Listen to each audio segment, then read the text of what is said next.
Assalamualaikum warahmatullahi wabarakatuh. Di sini kami dari kelompok 2 akan mempresentasikan hasil diskusi kelompok kami tentang tugas atau kuis. Kami sendiri dari kelompok 2.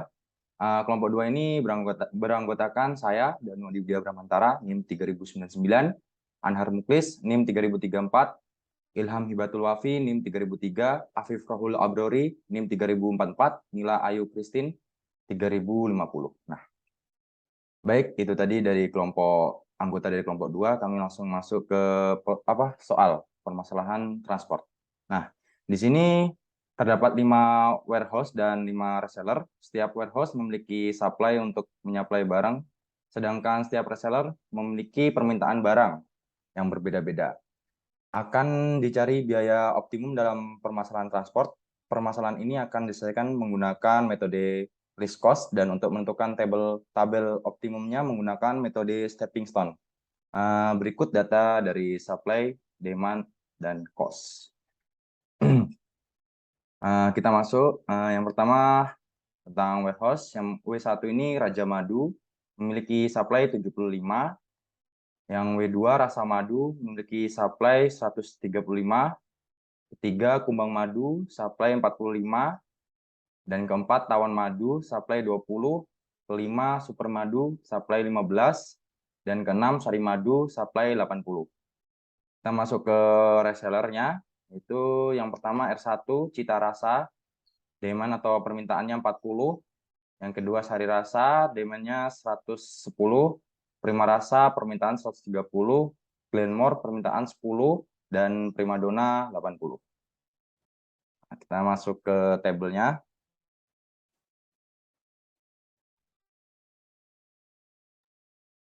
Oke, baik. Di sini kita menggunakan salah satu cara menghitung cost yang kita perlukan, yaitu dengan list cost. Nah, di sini kita harus menyusun terlebih dahulu daftar cost dari yang terkecil sampai yang terbesar, kemudian kita memasukkan demand-demand yang tersedia, dan supply-supply kita akan memenuhi demand yang akan kita penuhi tersebut. Pertama, di sini ada list cost terkecil, yaitu 500. Di sini ada tiga, tiga ruang, tiga demand yang memiliki cost sebanyak 500. Kita harus mengisikan yang paling terkecil lebih dahulu. Nah, di sini karena 500 ada tiga, kita harus memilih terlebih dahulu yang mana. Karena di list cost itu tidak ada spesifikasi secara spesifik mana yang harus kita isi. Berbeda dengan NBC, kita harus mengisi yang lebih lebih di kiri terlebih dahulu, tapi di list cost itu tidak ada syarat-syarat tertentu. Nah, di sini kita bebas menentukan yang mana yang akan kita lewati. Tapi hal tersebut bisa memengaruhi hasil cost nantinya karena tidak akan sama nanti hasilnya. Nah, untuk itu nanti ada langkah selanjutnya agar agar menghasilkan nilai cost yang baik gitu. Nah, di sini setelah kita mengurutkan cost dari yang terkecil sampai yang terbesar, kita kita cek di sini. Kita masuk di sini 500, kita memilih di demand yang ketiga. Nah, di sini membutuhkan supply sebanyak 130. Nah, kan tetapi di W6 ini di gudang hanya tersedia 80 barang. Nah, jadi kita memasukkan semua barang di R3 semuanya. Nah, di sini habis. Di sini habis. Kita X ini. Nah, karena di R3 ini kurang kurang berapa ini? Kurang 50 ya. Kurang 50, kita lari ke 500 selanjutnya. Nah, di sini kan supply yang kita punya sudah habis. Jadi di sini kita tidak bisa melewati. Kita tidak bisa melewati W6 selanjutnya. Sampai sini pun kita tidak bisa. Jadi kita ke cost selanjutnya, yaitu cost yang lebih besar, yaitu 550. Nah, di sini karena kita sudah mengisi sebanyak 80, jadi kita kurang 50. Kita mempunyai 75. Kita isi di sini 50. Kemudian cost lebih besar selanjutnya yaitu 50 di sini masih ada. Kita masih mempunyai supply sebanyak 25, kita isikan semuanya di sini. Dan di sini sudah tidak bisa dilewati karena supply yang kita miliki di gudang W1 itu sudah habis. Kemudian kita ke cost yang lebih besar lagi, yaitu yaitu sebentar, saya lihat catatan. yaitu 600. Nah, di 600 ini ada sebanyak dua, yaitu di R4B6 dan mana mana mana 600, oh ya, di X1Y1 dan X4Y6. Oh, ini yang satu. Nah, yang satu ini sudah tidak bisa dilewati karena supply kita sudah habis untuk mengisi R3 dan R2. Nah, yang tersisa hanya ini. Nah, di sini pun kita tidak bisa melewati karena supply kita di W6 itu juga sudah habis. Nah, untuk 600 kita lewati, kemudian kita ke supply ke demand yang membutuhkan cost 640. 640 terdapat tiga juga, yaitu di sini, sini, sini. Nah, untuk di sini kita mempunyai 15 supply, hanya 15. Nah, kita bisa memilih nih yang mana kita bisa memilih. Nah, untuk di sini kita tidak bisa melewati karena demand sudah terpenuhi 130. Jadi kita kasih tanda silang saja di sini, tinggal dua di sini. Nah, di sini kita sudah memenuhi juga di sini. Kita X, nah berarti supply otomatis masuk ke sini. Nah, karena supply sudah habis, kita X saja di sini. Kemudian kita lanjut ke supply yang lebih besar, yaitu 650 sebanyak 4. Jadi 1, 2, 3, 4. 4. Nah, di sini sudah ada isinya ya. Nah, yang di sini sudah terpenuhi, kita X, kemudian kita X juga sama yang kayak tadi. Nah, di sini supply yang kita punya 45. Di R2 kita sudah mengisikan tadi, kita tinggal ini tadi 15 dan 25, total 40, berarti kurang kurang 70. Nah, kurang 70 di sini kita menyimpan 5 langsung masuk saja semua sampai habis, berarti tidak punya sisa di sini. Dan di sini juga tidak bisa kita lewati karena supply sudah habis. Nah, kemudian kita langsung menuju ke 650 yang selanjutnya mana? 650. Nah, di sini sudah terpenuhi. Nah, di sini, nah, yang terakhir di sini, ini sudah tidak bisa kita lewati. Nah, kemudian langsung ke 680. 680 ini ada di W4Y5. W4Y5. Nah, di sini kita sudah kasih tanda centang, berarti sudah tidak bisa kita lewati lagi di sini. Dan ada di nah, di sini juga tidak bisa dilewati lagi karena supply sudah habis. Kita langsung ke cost yang lebih besar lagi, yaitu 700. 700 hanya satu, yaitu X4. Nah, ini kita juga tidak bisa melewati karena aku sudah habis. Kemudian 750 di sini ada dua ya, ada dua. Nah, di sini kita boleh memilih salah satu. Di sini kita ke kiri dulu aja. Di sini demand membutuhkan 10, maaf 10. Kita langsung masuk saja sebesar 10. Kemudian di sini kita membutuhkan 80, kita masuk saja 80. Berarti sisa 45 ya. Sisa 45. Di sini kita oh, mohon maaf ya. Mohon maaf. Di sini sudah terpenuhi ya, sudah terpenuhi, mohon maaf. Kemudian langsung ke 85. Langsung ke 850 di sini. Nah, kita isikan sisanya yaitu 20 dan 250. Kemudian 1200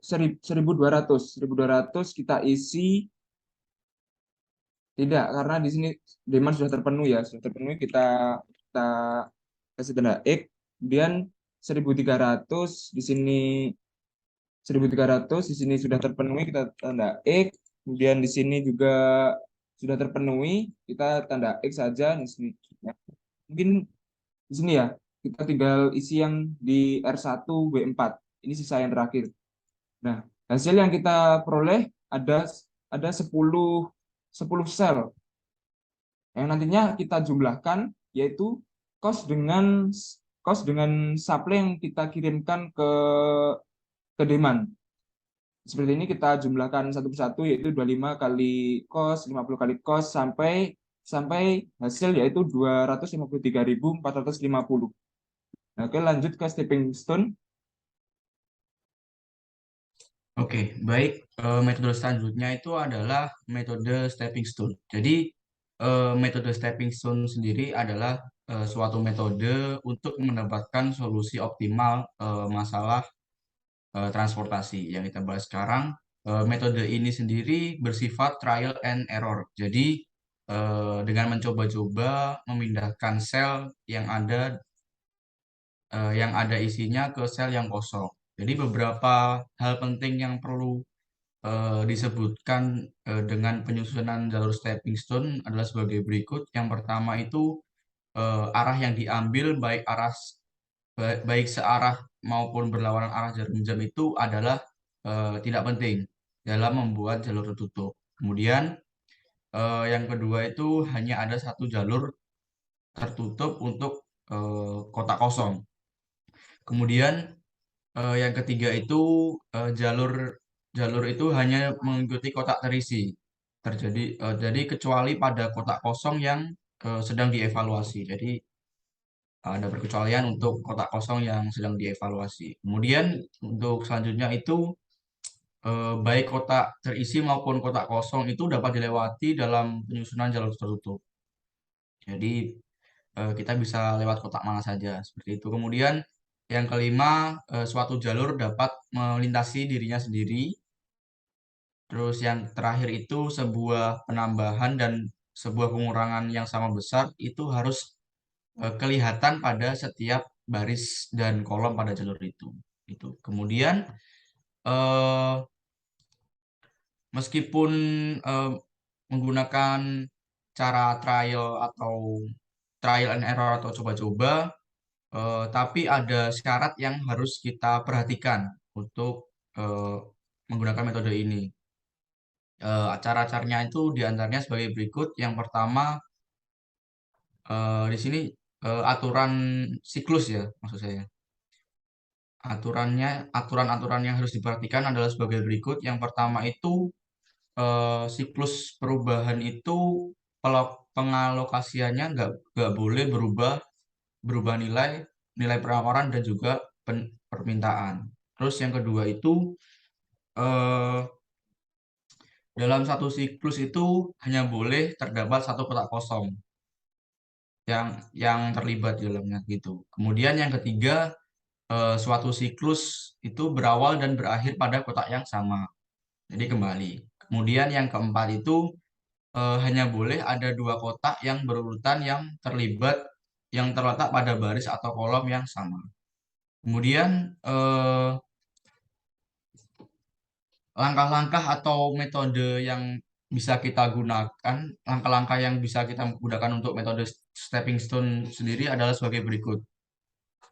Yang pertama itu kita harus mengisi tabel awal dengan metode solusi awal. Kemudian yang kedua itu kita milih sembarang sel kosong tentunya itu buat diisi dengan syarat akan membentuk loop yang berakhir dan berawal pada sel yang kosong. Di mana yang masuk itu hanya sel yang akan diisi. Kemudian kita bisa beri tanda plus pada sel kosong, kemudian kita tempatkan bergantian tanda plus dan juga tanda minus pada setiap kotak pada jalur tertutup yang baru saja kita lalui. Kemudian yang keempat itu kita bisa menghitung indeks perbaikan dengan menambahkan biaya unit yang ditemukan setiap kotak berisi tanda plus, kemudian dilanjutkan dengan mengurangi biaya unit pada setiap kotak itu kita yang berisi tanda minus. Kemudian kita bisa ulangi langkah yang dua langkah sebelum ini sampai semua indeks perbaikan itu untuk semua kotak yang tidak terpakai itu sudah dihitung. Jadi jika semua indeks yang dihitung lebih besar atau sama dengan nol, maka solusi optimal itu akan ketemu. Jika belum, kita bisa terus meningkatkan untuk mengurangi biaya pengiriman total. Seperti itu. Jadi pada metode stepping stone ini pengujian didasarkan pada hasil perhitungan perubahan biaya dan dari siklus yang intinya adalah buat mencoba mengalokasikan pada kotak yang kosong. Kemudian penerapan pada tabel-tabelnya bisa dijelaskan oleh teman saya. Silakan. Baik, di sini sudah ada tabel dari stepping stone-nya. Nah, untuk pencariannya yaitu sudah dijelaskan bahwa pada setiap satu jalur itu harus ada maksimal satu kos kosong atau kotak kosong. Jadi untuk yang pertama di sini ada W1 R1 yaitu di sini kotak kosong. Lalu di sini ada W1 R2, lalu ada W2 R2 dan juga ada W2 R1. Nah, di sini sudah membentuk satu siklus. Nah, di mana satu siklus itu pada satu baris atau satu kolom hanya boleh terdapat maksimal dua kotak. Lalu di sini sudah ada siklusnya. Lalu untuk perhitungannya kita menggunakan min plus min. Jadi untuk perhitungan dari nilai kosnya ini kita mulai dari arah jarum jam atau sebaliknya itu boleh. Lalu di sini untuk yang pertama ada 550 yaitu W1R1, lalu ada W1R2 yaitu 550. Jadi 550 dikurangi 550 dan juga di sini ada W2R2 yaitu 850. Karena tadi sudah min, sekarang kita ganti plus yaitu ada 850. Lalu di sini ada W2R1 yaitu 850. Jadi total dari 4 kota atau 4 kos ini yaitu adalah 0. Lalu di sini sudah ada sekitar 20 kotak yang kosong. Jadi kita mencari jalannya itu ada 20 kali. Nah, untuk pencarian jalannya itu bisa lompat. Jadi semisal kita mencari dari sini. Dari kotak yang ini ke sini. Lalu kita ke bawah sini langsung ke W4R2, lalu ke W4R1. Itu boleh, asalkan itu satu siklus. Dan dalam satu siklus itu hanya ada satu kotak kosong. Nah, dari pencarian ini, semua yang sudah dicari, kita menemukan jalur yang dilewati itu dengan nilai terkecil, yaitu di sini ada minus 100. Nah, jadi di sini ada W4R4. Nah, pada percobaan stepping stone terdapat sel yang hasil perhitungannya itu bernilai negatif, yaitu W4R4. Oleh karena itu, di jalur yang dilewati.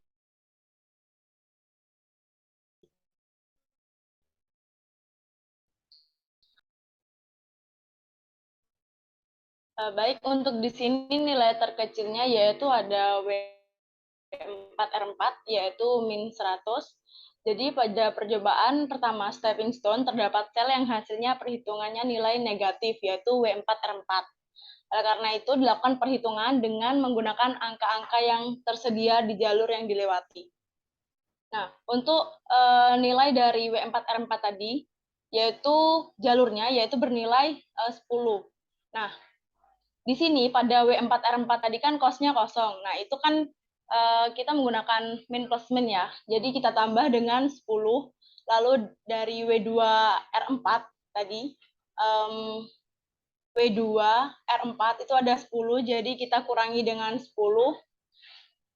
Lalu ada W2R1 yaitu 20, ditambah dengan 10 yaitu hasilnya 30. Dan juga W4R1 yaitu pada W4R1 itu 20 dikurang dengan nilai dari jalurnya yaitu 10, yaitu 10.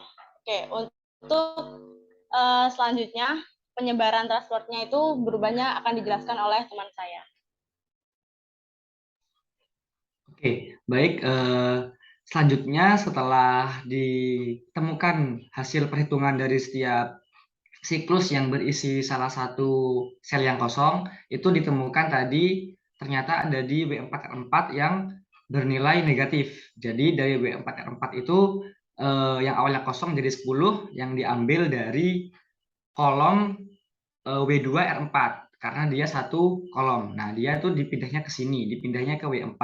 Nah, jika diingat kembali tadi yang telah dijelaskan kalau stepping stone itu tidak boleh mengubah permintaan supply ataupun demand. Jadi setelah dari yang W2R2 itu kita pindahkan ke W4R4, nah itu pada awalnya di bagian W4 dan R1 itu tadi 20. Nah, sekarang kenapa menjadi 10? Karena untuk menyeimbangkan kembali hasil demand dan supply-nya. Jika diperhatikan kembali, di sini masih sesuai dengan aturan, di mana pada bagian kolom R1 30, 10, demand-nya 40, dan R2 25, 25, 45, 15 masih 110, R3 50, 80, 130, R4 10 tetap 10, R5 80, 80. Nah, jadi dia tetap memperhatikan dari supply dan demand-nya, tidak boleh berubah meskipun kita mengubahkan pengalokasian dari sebuah supply ke demand-nya, seperti itu. Sehingga setelah kita melakukan pemindahan supply ke demand pada bagian W4R4, saatnya kita sekarang mencoba menghitung kembali cost yang ada pada setiap sel kosong. Nah, pembuatan jalan tertutup dari setiap sel kosong ini itu sama dengan langkah-langkah yang tadi dijelaskan oleh rekan saya. Nah, di sini setelah dilakukan perhitungan jalan tertutup dan dilakukan perhitungan cost, ternyata pada bagian akhir itu terlihat bahwa ini tidak ada lagi nilai yang negatif. Coba mungkin sedikit di-scroll ke bawah. Nah, di bagian bawah ini pada perhitungan di atas ternyata tidak ada nilai negatif. Jadi semuanya itu setidaknya bernilai 0. Jadi ketika suatu tabel itu mencapai keadaan tidak ada hasil yang 0 atau tidak ada hasil negatif dengan minimal adalah 0, maka tabel itu dapat dikatakan adalah tabel optimum, di mana stepping stone sudah tercapai dan tidak perlu dilakukan kembali. Selanjutnya, di paling bawah akan terlihat perhitungan biaya yang terakhir, di mana biaya optimumnya adalah 252.850. Nah, ini jika dicek dari yang hasil tabel menggunakan list cost saja, itu lebih kecil. Oleh karena itu, mengapa di sini diperlukan stepping stone untuk menemukan tabel optimum dan ditemukan juga biaya terkecil. Seperti itu. Mungkin cukup sekian dari kami kelompok 2. Mohon maaf bila ada kekurangan. Menggoreng ikan dicampur bakmi, digoreng terpisah, jangan sekaligus. Cukup sekian presentasi dari kami. Moga dapat nilai yang bagus. Ikan hiu makan tomat. Thank you very much.